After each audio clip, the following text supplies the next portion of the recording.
देखो find tension and acceleration, find tension and acceleration, ठीक, find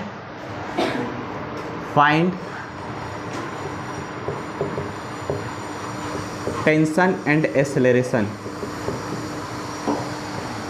find tension and acceleration.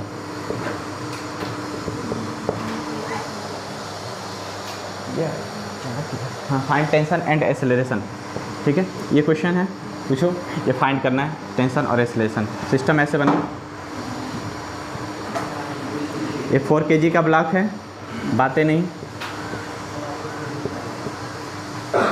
ठीक है, और ये इस पे म्यू की वैल्यू कितनी है, म्यू की वैल्यू है 0.5, ठीक है, यहाँ पे भी रख दो 2 kg का ब्लॉक, ठीक है, तो टेंशन और एक्सेलरेशन क्या होगा बताओ, फाइंड टेंशन एंड एक्सेलरेशन।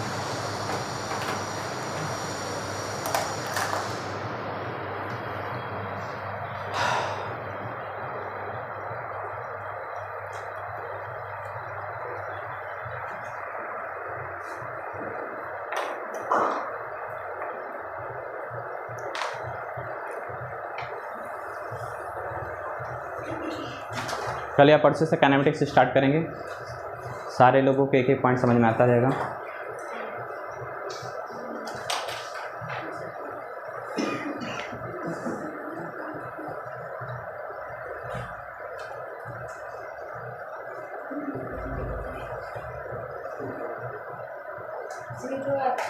हाँ सर, 0 आ रहा है।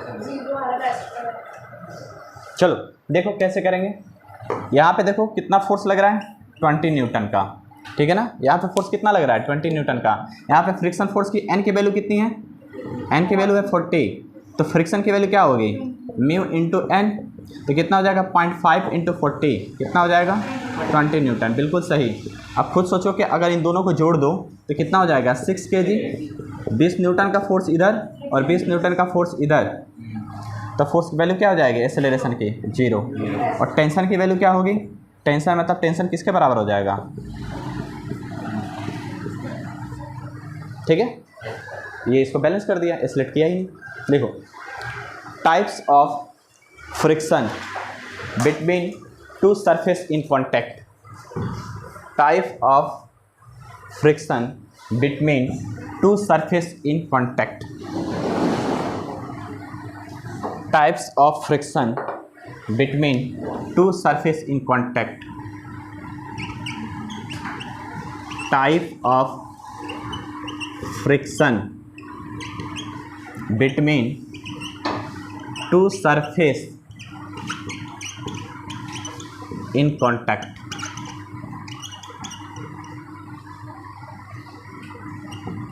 देखो 3 तरह के फ्रिक्शन होंगे, एक बोलेंगे स्टैटिक फ्रिक्शन,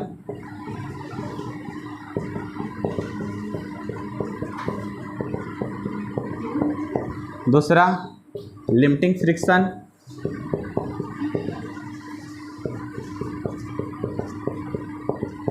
और तीसरा काइनेटिक फ्रिक्शन।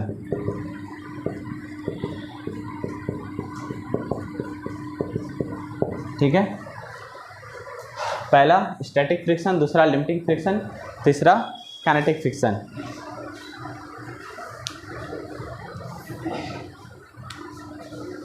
ये तब काम करेगा when body is at rest.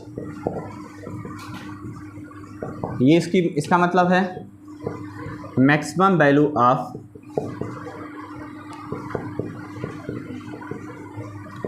Static friction, और इसको बोलते हैं when body is in motion. अब सबको मैं मीनिंग समझा रहा हूँ इसका क्या क्या मतलब है, पहले उतार लो फिर बताता हूँ कि कौन चीज़ क्या है।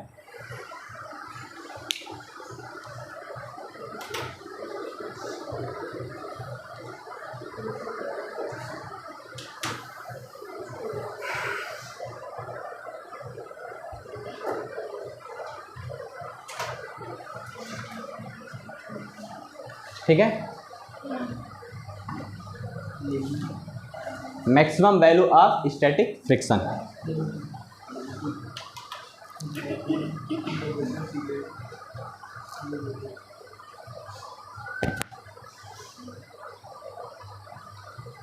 ये अब ध्यान से सुनना, ये जो फोर्स लगेगा स्टैटिक फ्रिक्शन जो है ना, ये तब लगेगा जब ब्लॉक रेस्ट में रहेगा। अब स्टैटिक फ्रिक्शन की जो मैक्सिमम वैल्यू है उसको बोलते हैं लिमिटिंग फ्रिक्शन। इसके बाद ब्लॉक घूमना चालू हो जाएगा। जब ब्लॉक घूमना चालू हो जाएगा तब कौन सा फ्रिक्शन लगेगा?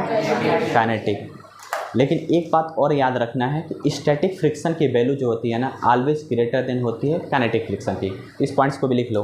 स्टैटिक फ्रिक्शन की जो वैल्यू होती है, लिखें, स्टैटिक फ्रिक्शन की जो वैल्यू होती है वो ऑलवेज ग्रेटर देन होती है किसके इक्वल नहीं? काइनेटिक फ्रिक्शन के।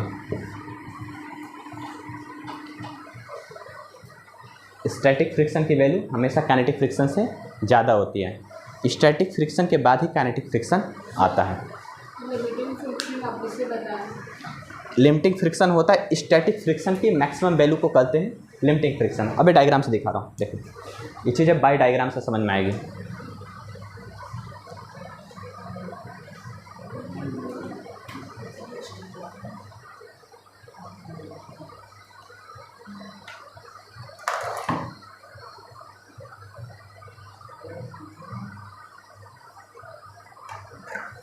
ठीक है, अब पॉइंट्स को समझना, ठीक है ना। जितना बढ़िया आप लोगों को पॉइंट समझ में आएगा कि कौन चीज़ क्या होता है, तभी समझ में आएगा पूरा का पूरा। तो एक लाइन करते हैं, ड्रॉ करते हैं और सबको समझाते हैं। थ्योरी को बढ़िया से ध्यान से देखना आप लोग। जितनी अच्छी आपकी थ्योरी अच्छी रहेगी उतना ही बेहतर आप न्यूमेरिकल कर पाओगे। अब मैं एक काम करता हूँ, ध्यान से समझो। मान लो मैंने एक ऐसा लाइन ड्रॉ कर दिया और एक लाइन ऐसे ड्रॉ कर दिया। ये कैसा है? थोड़ा सा ज़्यादा रफ है। सरफेस ये भी है लेकिन ये ज़्यादा रफ है, ठीक है। इसका मतलब ये जो कंडीशंस है, कभी कभी देखते हो ना, अगर मान लो तुम गाड़ी चलाना स्टार्ट करो, अब कोई ऐसे जगह खुरदुरा जगह हो, यहाँ पे ईंट पत्ता पता नहीं क्या क्या पड़े हो, वहाँ पे गाड़ी चलाओ, देखो ऐसा लगेगा गाड़ी बहुत मजबूती से खींचना पड़ता है। और जब प्लेन सरफेस हो जाता है तो वहाँ पे देखो गाड़ी बहुत अच्छी चलती है। तो स्टैटिक फ्रिक्शन ये पूरा ऐसा है ना कि गाड़ी को आगे ही नहीं बढ़ने देगा। और ये जो वैल्यू होती है इसको बोलते हैं स्टैटिक फ्रिक्शन की मैक्सिमम वैल्यू। अगर ये पॉइंट क्रॉस कर गया वो गाड़ी, तो फिर क्या हो जाएगा? गाड़ी मोशन में आ जाएगी और मोशन में आते ही काइनेटिक फ्रिक्शन आ जाएगा। तो इसको बोलते हैं स्टैटिक फ्रिक्शन। ये जगह स्टैटिक फ्रिक्शन, इसको बोलेंगे maximum value of static friction. इसको maximum value of static friction, static friction की मैक्सिमम वैल्यू है। इसके बाद गाड़ी मोशन में आ जाएगी और मोशन में आते ही कौन सा फ्रिक्शन आ जाएगा? काइनेटिक फ्रिक्शन, ठीक है ना। तो ये जो पॉइंट है ये तब आएगा when body is in motion. जब ये गाड़ी क्या हो जाएगी? मोशन में आ जाएगी, तब ये काइनेटिक फ्रिक्शन आएगा। उसके पहले ये है when body is at rest. ये ब्लॉक को घूमने ही नहीं देगा और इसकी जब मैक्सिमम वैल्यू को क्रॉस कर जाएगी तब ब्लॉक घूमेगा और ब्लॉक घूमते ही क्या आ जाएगा? Kinetic friction. ये पॉइंट याद रख लो, ठीक है ना। अभी क्वेश्चन से समझा देता हूँ, देखो उतारो इसको भाई, न्यूमेरिकल से तो एकदम क्लियर हो जाएगा।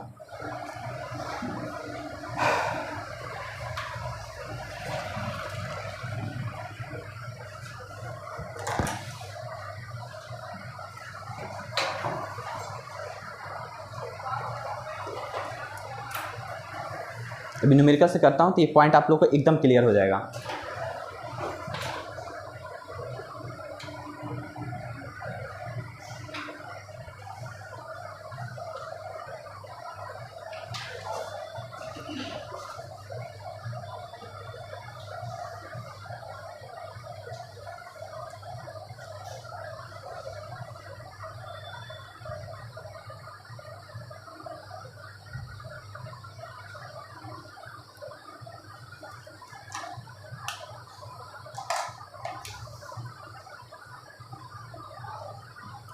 काइनेमेटिक्स चालू करूँगा ना, सारे लोग इतना अच्छा फील करोगे क्योंकि स्टार्टिंग है। उसमें कोई ये नहीं कह सकता कि सर आपने मतलब एकदम नए सिरे से चलेगा।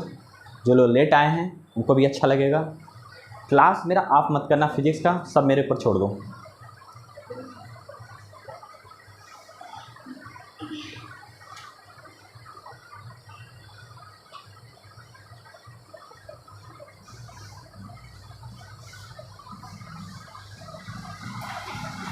हो गया। अब एक देखो, अब मैं तुम लोग को मेंशन कराता हूँ क्वेश्चन देके। अब देखो किस कंडीशन में ब्लॉक एक्सेलरेट करेगा, किस कंडीशन में नहीं करेगा, ये आप लोग को बताना है। और कब स्टैटिक फ्रिक्शन लगेगा, कब काइनेटिक फ्रिक्शन लगेगा। क्वेश्चन देखो, जैसे मान लो सपोज दैट, यहाँ पे ध्यान दो सब लोग, कहीं कुछ और मत करो। ये 6 kg का ब्लॉक है, ठीक है। इस ब्लॉक पे मैंने क्या किया, स्टैटिक फ्रिक्शन, ठीक है। μs की वैल्यू ले लिया मैंने 0.5 और काइनेटिक फ्रिक्शन की वैल्यू ले ली 0.3, क्योंकि स्टैटिक फ्रिक्शन काइनेटिक फ्रिक्शन से क्या होता है, ज़्यादा होता है। अब मैं इस ब्लॉक पे फोर्स लगा रहा हूँ और बताओ एक्सेलरेशन का क्या होगा। F की वैल्यू ले लो 20 न्यूटन, F की वैल्यू ले लो 30 न्यूटन और F की वैल्यू ले लो 40 न्यूटन। इन तीनों कंडीशन में मुझे एक्सेलरेशन बताओ। Find the acceleration of the system. इन तीनों कंडीशंस में आप लोग क्या बताना है, एक्सेलरेशन क्या होगा इस ब्लॉक का, ठीक है। सॉल्व करो। स्टैटिक पोर्शन की एक्सेलरेशन होगा, काइनेटिक में की एक्सेलरेशन होगा, ये बताओ। ये फोर्स अप्लाई करो और बताओ कि एक्सेलरेशन की वैल्यू क्या होगी। वो तो तुम बताओगी ना कि स्टैटिक कब लगेगा, काइनेटिक कब लगेगा।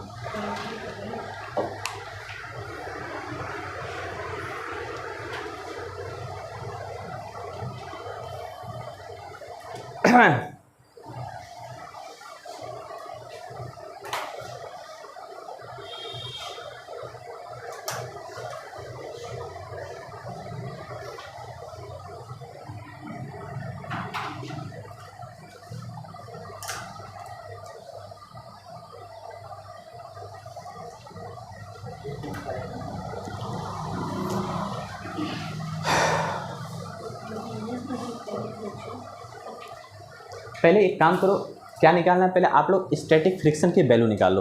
स्टैटिक फ्रिक्शन की वैल्यू क्या होगी, स्टैटिक फ्रिक्शन की वैल्यू होती है μs × n, यही होता है ना।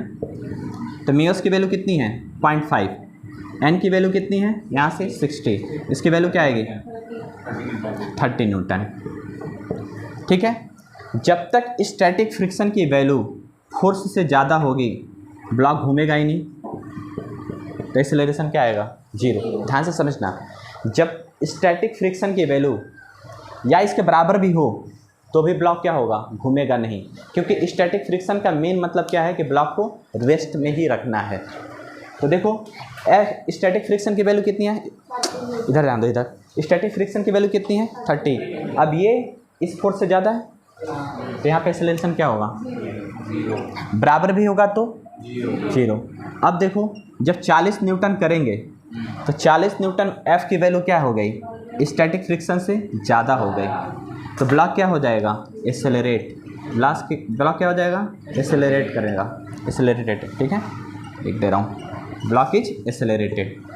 जैसे ब्लॉक एक्सेलरेट करेगा मोशन आ जाएगा, और मोशन ही आते ही कौन सा फ्रिक्शन आएगा, काइनेटिक। कौन सा आएगा, सब, हाँ काइनेटिक, सब लोग, ठीक है। अब देखो जैसे ही अब इस पर मैंने फोर्स लगाया 40 न्यूटन का, 40 न्यूटन का फोर्स लगाया, ब्लॉक है 6 kg का, तो काइनेटिक फ्रिक्शन कौन सा लगेगा, तो काइनेटिक फ्रिक्शन की वैल्यू क्या होती है μk × n। तो μk की वैल्यू कितनी है 0.3 और n की वैल्यू कितनी है, ये कितना हो जाएगा 18। अब देखो ये लग गया 18, तो क्या करेंगे 40 - 80 = 6 × a, ठीक है ना। तो a की वैल्यू आ जाएगी, निकाल लोगे, यही आंसर हो जाएगा, ठीक है। 22/6 मतलब 11/3 मीटर/सेकेंड²। आया समझ में? Yes sir.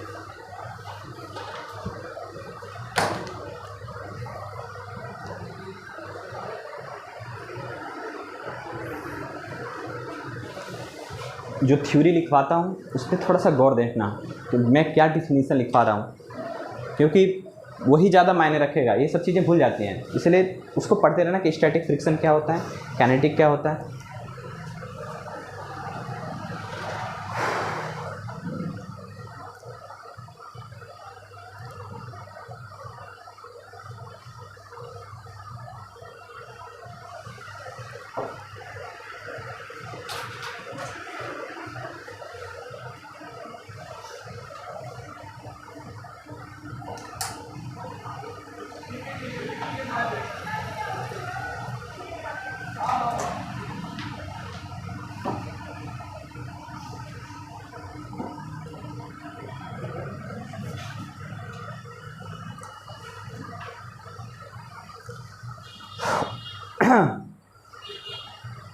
मैं मिटा दूँ इसको।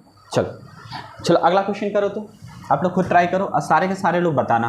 फिर मैं क्या करूँगा, अब उसके बाद अगला क्वेश्चन कराऊँगा तो 2 ब्लॉक का कराऊँगा, ठीक है ना। उसके पीछे भी एक कहानी है, उस कहानी को मैं बताऊँगा, फिर समझ में आएगा। देखो जैसे मान लो अगला क्वेश्चन है, इसको देखो ध्यान से। अगला क्वेश्चन क्या है कि मान लो सपोज दैट ये ब्लॉक है, ठीक है, ये कितना है 8 kg का ब्लॉक है। इस पे जो है फोर्स, इस पे जो फोर्स लगेगा उस फोर्स की वैल्यू बताओ। जहाँ पे स्टैटिक फ्रिक्शन की वैल्यू ये ले लो 0.4 और काइनेटिक फ्रिक्शन की वैल्यू ले लो 0.2। तो मैं ये कह रहा हूँ कि फोर्स की वैल्यू अगर, ठीक है ना, 20 न्यूटन है तो क्या होगा, 32 न्यूटन है तो क्या होगा, और 40 न्यूटन है तो क्या होगा एक्सेलरेशन की वैल्यू। एक बात अभी भी बता दे रहा हूँ, अगर आप लोग फिजिक्स में न्यूमेरिकल कमज़ोर है तो फिजिक्स ख़त्म। कोई मतलब नहीं है कि आपका कितनी भी अच्छे कॉन्सेप्ट क्लियर हो, क्योंकि कहीं भी दुनिया में अगर आपको सक्सेस होना है तो यही चीज़ आना ज़रूरी है।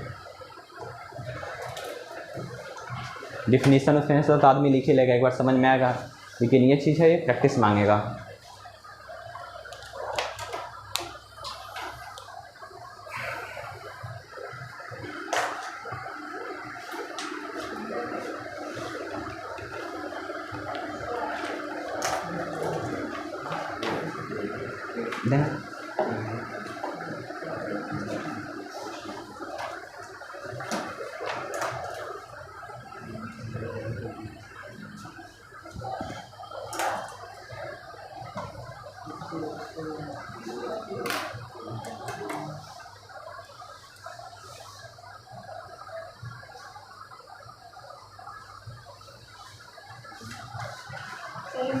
जीरो आएगा और इसमें बना रहा है एक्सेलरेशन।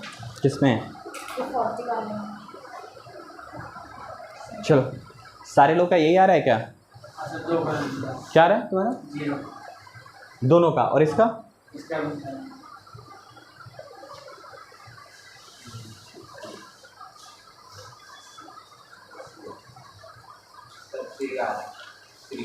देखो स्टैटिक फ्रिक्शन, देखो static friction mu into N, इसकी वैल्यू कितनी है 0.4 और इसकी वैल्यू कितनी है, कितना हो जाएगा 32 न्यूटन।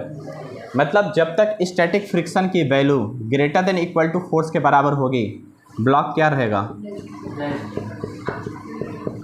ब्लॉक किस में रहेगा, रेस्ट में। ब्लॉक रेस्ट में रहेगा तो सोचो इस कंडीशन में एक्सेलरेशन क्या होगा, 0।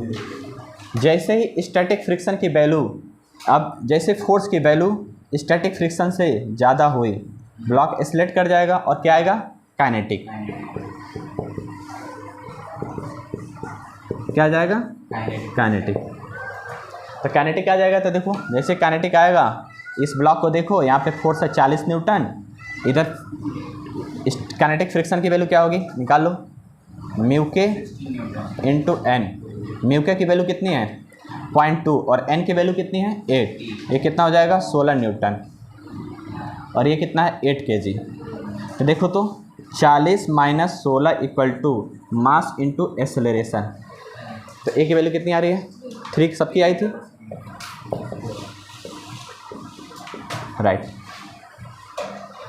ठीक है, कल मैं एक्चुअली न्यूमेरिकल के द्वारा आप लोगों को समझा दिया था थ्योरी, लेकिन मैं चाहता हूँ कि उसको लिखो एक बार।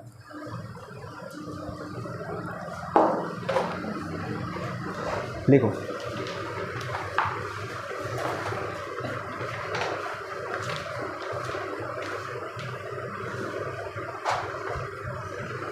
मैं एक छोटा सा, रुको 1 मिनट, आप लोग को थोड़ा सा और क्वेश्चन देता हूँ छोटे छोटे, आप लोग बनाओ। तो find frictional force, find friction force of the system।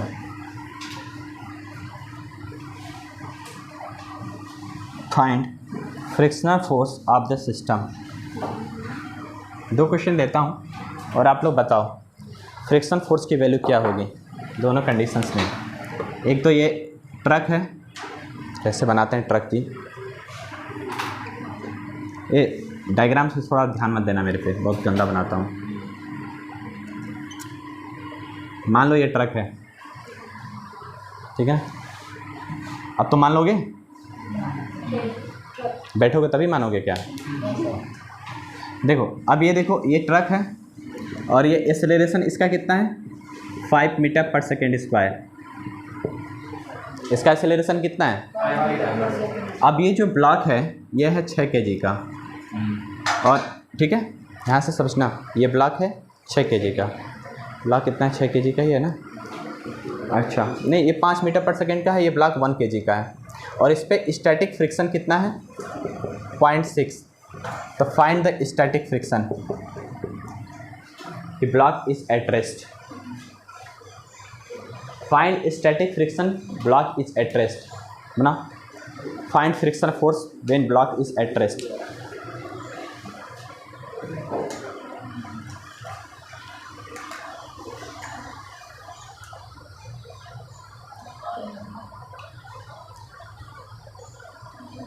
छोटा सा क्वेश्चन है, बहुत बेसिक छोटा सा क्वेश्चन है ये।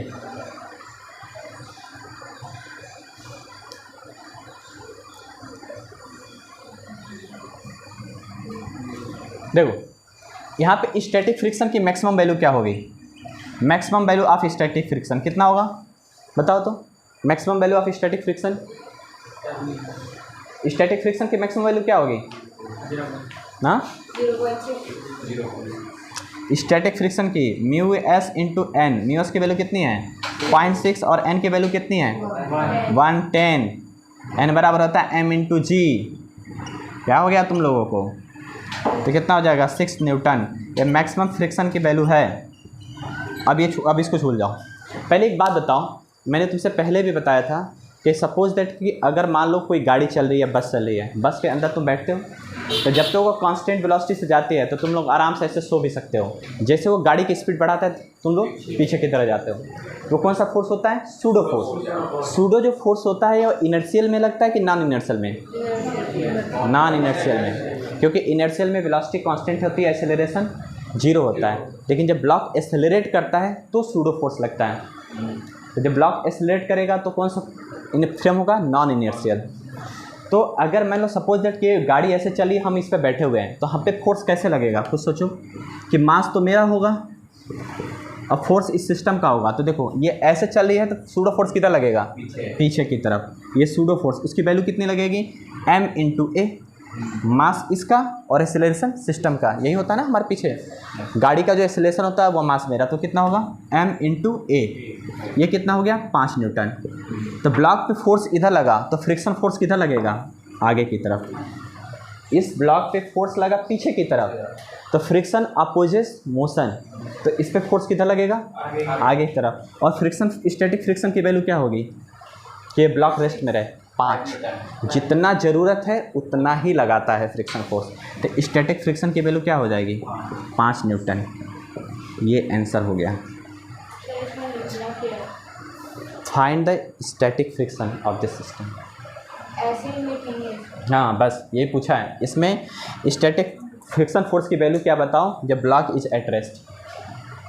ठीक है, क्वेश्चन क्या था? Find the friction force when block is at rest. Clear? सबको आ गया समझ में?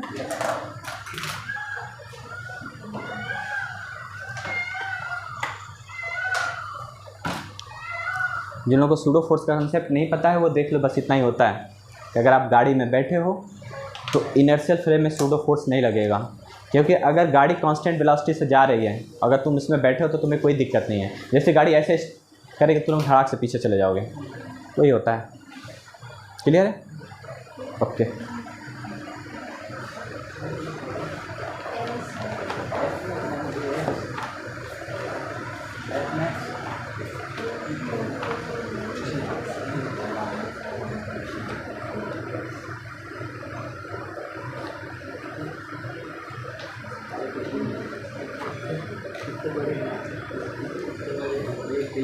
एक कंसेप्ट लिखो, एंगल ऑफ रिपोज। सारी डिफिनीशन में लिखाऊंगा, थोड़ा लिखाऊंगा, ज़्यादा न्यूमेरिकल कम कराऊंगा। ठीक है ना? लिखो angle of repose. Repose REPOSE, मैं लिख दे रहा हूँ इसको।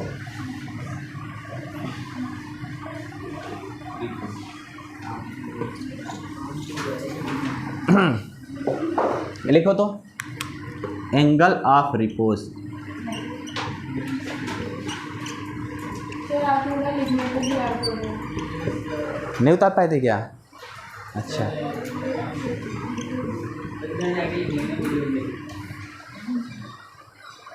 एंगल ऑफ रिपोज, ये बात उसमें मत बोलो।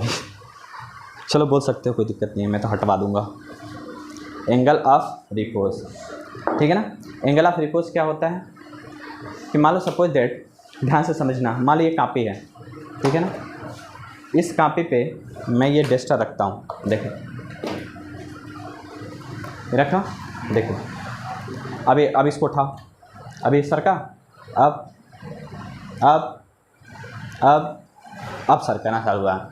मतलब जिस एंगल पे ये जो ब्लॉक होता है रेस्ट पे रहे, ठीक है ना, मतलब mg sin थीटा अगर फ्रिक्शन फोर्स को जिस एंगल पे बैलेंस करेगा उस एंगल को बोलते हैं एंगल ऑफ। उससे ज़्यादा अगर एंगल हुआ तो ब्लॉक क्या हो जाएगा, स्लाइड कर जाएगा। देख लो, खुद सोचो। जैसे मान लो सपोज दैट ये सिस्टम ऐसे है, ध्यान से समझना अच्छे से, ये ऐसे है, ये ऐसे है। अभी तो mg sin थीटा लग रहा है, लेकिन अभी सरक रहा है क्या? नहीं, अभी फ्रिक्शन इसको बैलेंस किया हुआ है। अब देखो, अब जैसे ही वो ज़्यादा हुआ तुरंत क्या हो गया, स्लाइड कर गया। तो जिस एंगल पर वो स्लाइड कर गया, मतलब वो मैक्सिमम वैल्यू है कि जस्ट वहाँ पे रेस्ट है, उससे ज़्यादा हुआ तो ब्लॉक स्लाइड कर जाएगा। तो जिस जगह पे वो रेस्ट में है, जिस एंगल पे, उसी को बोलते हैं क्या, एंगल ऑफ रिपोज। ठीक है, लिखो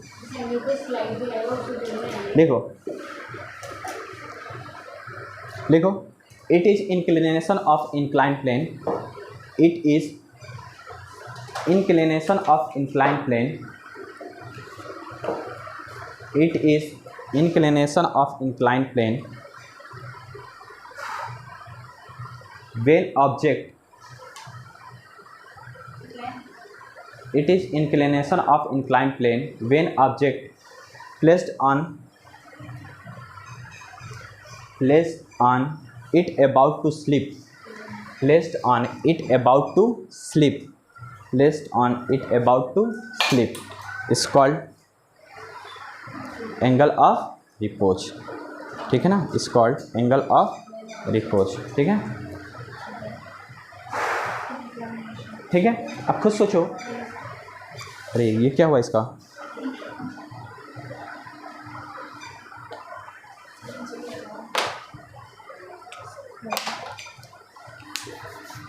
it is called angle of repose, is called angle of repose. अब देखो ध्यान से समझो, अब ये देखो,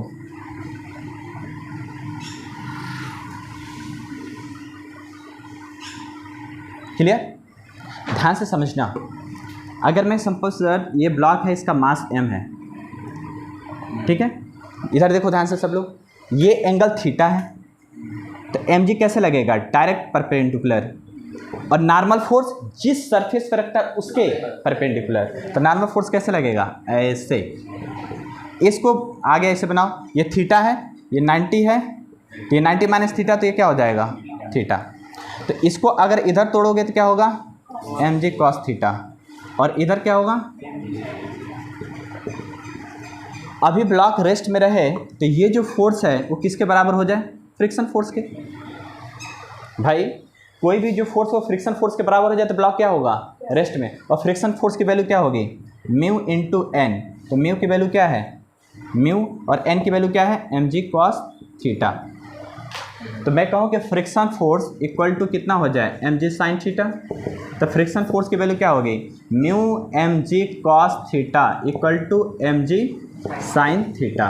तो mg से mg कैंसिल कर दो, तो म्यू बराबर कितना हो जाएगा, tan थीटा। तो थीटा बराबर क्या हो जाएगा, tan इनवर्स म्यू, ऐसे लिखते हैं इसको। इसको बोलते हैं एंगल ऑफ रिपोज।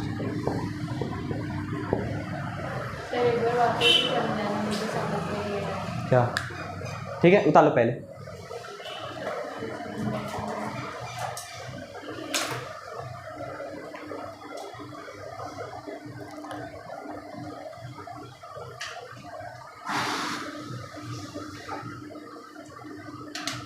इस कंडीशन को क्या बोलते हैं, एंगल ऑफ रिपोर्ट।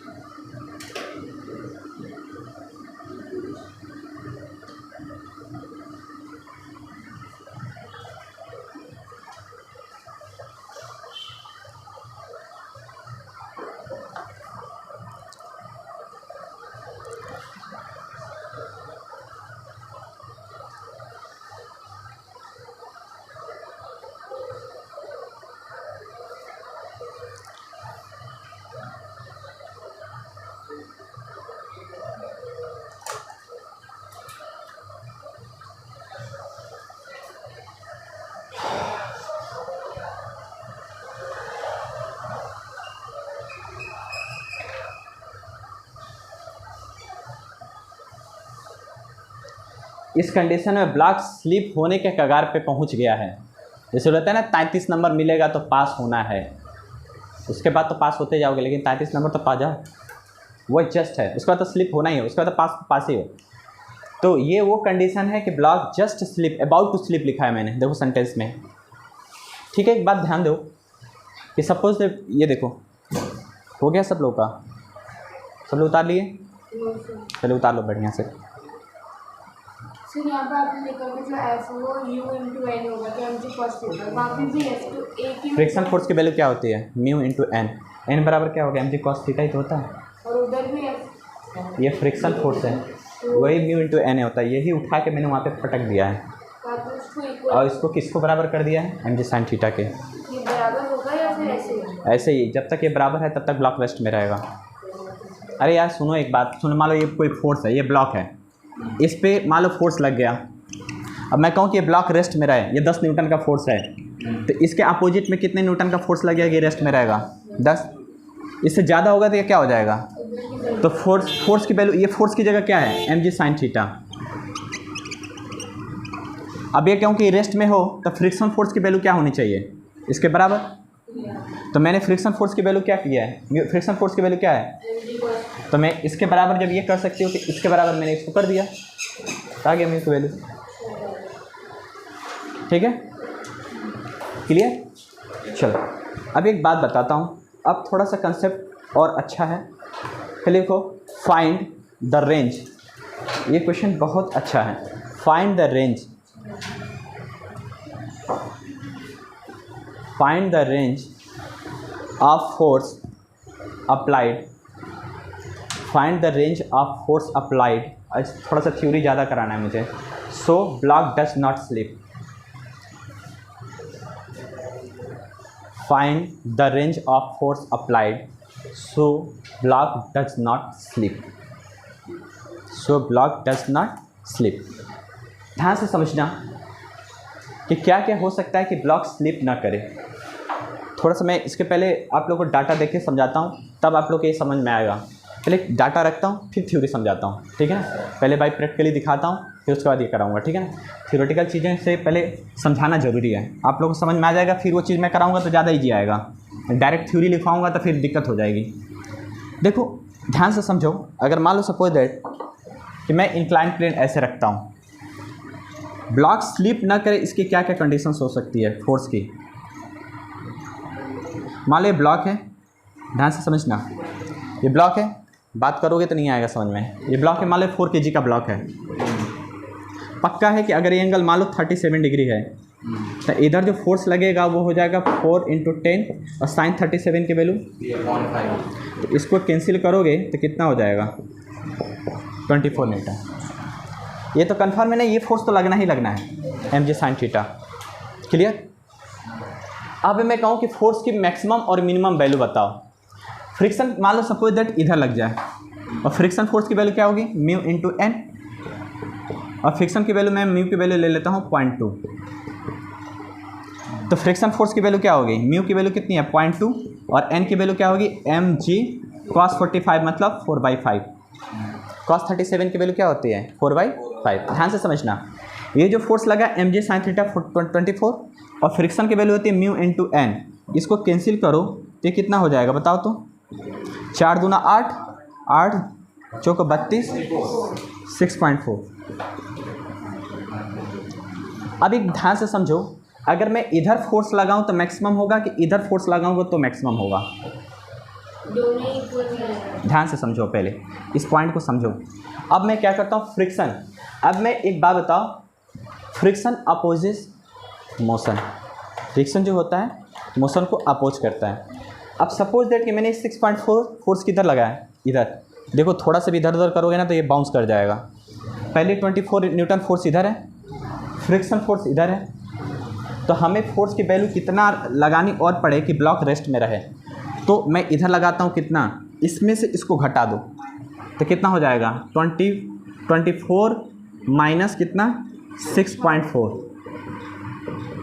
इसको घटाओ तो कितना हो जाएगा 6, और ये कितना हो जाएगा, देखो इनको घटाना, ये क्या बोला, इसमें से उसको हटाओ 17.6, मतलब F की जो वैल्यू है वो क्या जाएगी, मिनिमम। अब कैसे आपने कहा था सर ये मिनिमम होगा, क्यों, क्योंकि मैंने इससे इसको घटाया है उसके बाद फोर्स लगाया है।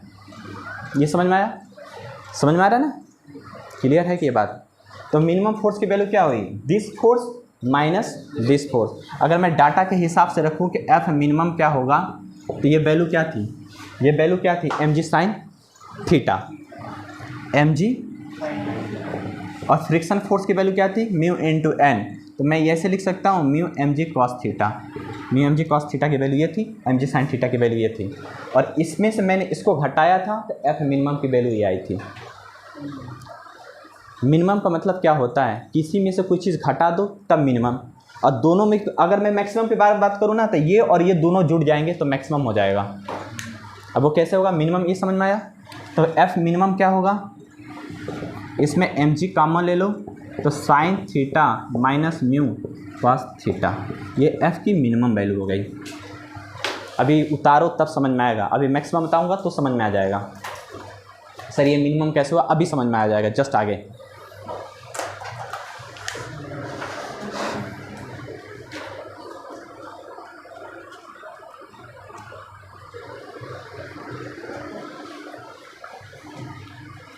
मैं कहूँ, देखो ध्यान से सुनना, मैं कहूँ 20 और 10, ये 20 10 कुछ भी कोई सामान ले लो, इसकी मिनिमम वैल्यू क्या हो सकती है, इसको डिफरेंट कर दो, और मैक्सिमम वैल्यू क्या हो सकती है, यही हो सकती है ना, यही हो सकती है ना।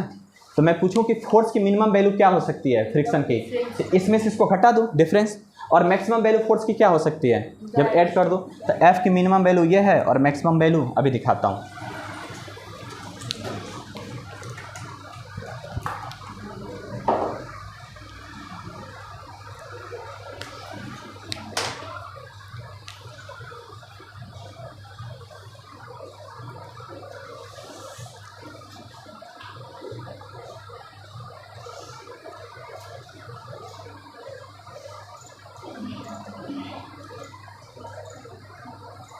आप लोग थोड़ा सा जाके इसको एक बार रिपीट करना, ठीक है ना, इसको एक बार रिपीट करना, मैं क्या कह रहा हूँ बिल्कुल ही समझ में आ जाएगा।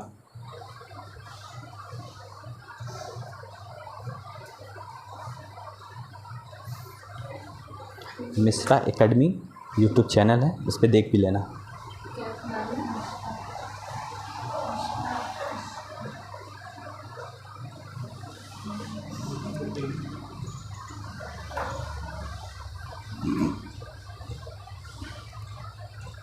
खुद सोचो, अब ध्यान से समझना, इस बात को समझ में आ गई।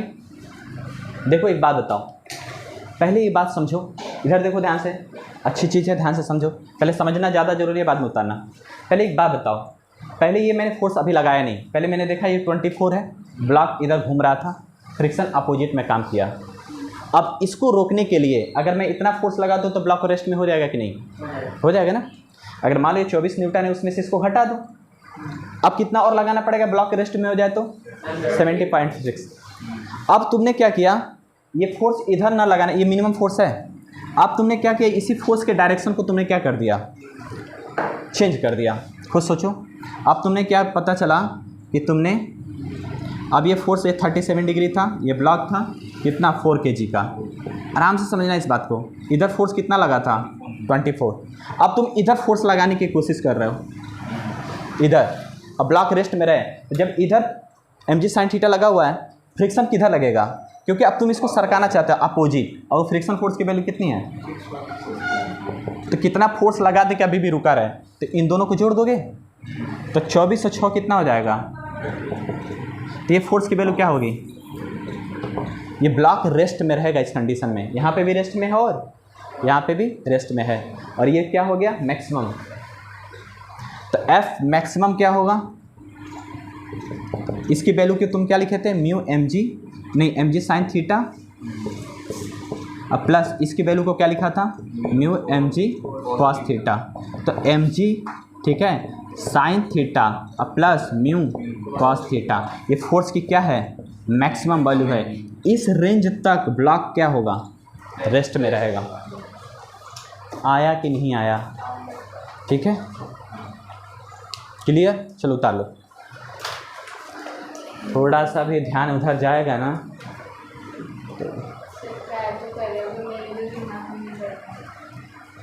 सर ये माइनस का समझ भी नहीं है कि माइनस ही क्यों कर रहे हैं।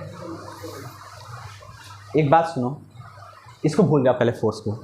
ये ब्लॉक इधर घूमेगा, घूमेगा ना, फ्रिक्शन किधर काम करेगा उधर काम करेगा। अब इस ब्लॉक को रोकना है तो तुम क्या करोगे, फोर्स किधर लगाओगे इधर की इधर। सर मैं बात बोला थोड़ी है, फ्रिक्शन तो पहले निकाल लिया 6.4, वो निकाल लिया था, काम किधर करेगा इधर करेगा। हाँ तो करेगा ना, तो इधर 24 न्यूटन है, फ्रिक्शन इधर काम किया, वो कितना काम किया 6.4। अब इसको रोकना है इस ब्लॉक को, तो फोर्स किधर लगाओगे इधर की इधर, इधर तो वो कितना लगाओगी उन दोनों का डिफरेंस, उन दोनों का डिफरेंस, तो वही तो किया था इसके पहले। अच्छा अब ये देखो सुनो, अब तुम्हारा मूड बना कि फोर्स उधर लगाने का, तो ब्लॉक 24 न्यूटन का इधर है, अब तुम उधर घुमाना चाहते हो तो फ्रिक्शन किधर काम करेगा नहीं इधर इधर। तो इन दोनों को जोड़ोगे तो फोर्स की वैल्यू क्या हो जाएगी, आया सर थोड़ा सा टफ हो गया नहीं जी, आया समझ में इधर आया। हाँ सर आ गया। चलो एक बार देख लोगे तो समझ में आ जाएगा, ठीक है क्लियर। तो ये फोर्स की मैक्सिमम वैल्यू क्या है और फोर्स की मिनिमम वैल्यू क्या है, तो लिखो अब डाटा लिखो और ये लिखो। ये मैंने डाटा के द्वारा समझाया, नहीं तो इतना टफ पड़ जाता है ये चीज़। अब एक देखो ध्यान से समझो कि अगर मान लो सबसे तो अब थ्योरम लिखो, अब थ्योरम लिखो क्या लिखते हैं। अब एक बात जाओ सुनो, ऐसे लिखो और ये ब्लॉक है, ये ब्लॉक है, इसका मास m है, ठीक है, इस पे एंगल थीटा है, ये mg डायरेक्ट नीचे की तरफ, नॉर्मल फोर्स जस्ट ऊपर, ये एंगल क्या होगा, ये थीटा है तो ये थीटा हो जाएगा, क्लियर।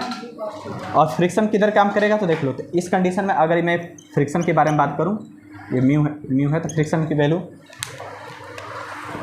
तो एफ मिनिमम क्या होगा, एफ मिनिमम क्या होगा mu m g sine theta minus mu m g cos theta. तो एम जी कॉमन ले लो तो sine theta minus mu cos theta, और एफ मैक्सिमम वैल्यू क्या होगी, तो m g sine theta minus नहीं प्लस म्यू कॉस थीटा। इस दो कंडीशंस में ब्लॉक क्या हो जाएगा, रेस्ट में रहेगा, इससे बराबर या इक्वल, ठीक है ये इसके इस इंटरवल में ब्लॉक क्या होगा, रेस्ट में रहेगा, ठीक है ना, ब्लॉक इज एट रेस्ट।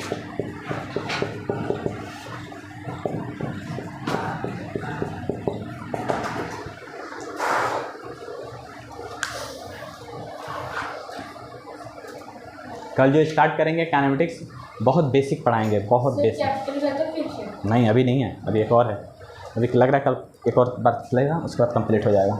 ये ज़्यादा लेंदी फिक्शन में सिर्फ यही है क्या, इसके अलावा एक और फोर्स है ना, कौन सा,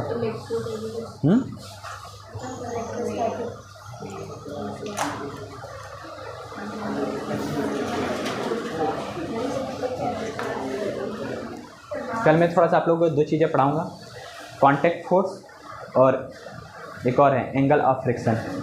बहुत ज़्यादा रिक्वायरमेंट नहीं है इसकी, लेकिन बस जान लेना इसकी थ्योरी। आया समझ में थ्योरी, तो थ्योरी तो नहीं समझ में आती, न्यूमेरिकली करा दो। नहीं जी नहीं सर आ गया, थोड़ा बहुत ज़्यादा हो गया। ठीक है समझ में आ गया, आज इतना ही रहने देते हैं।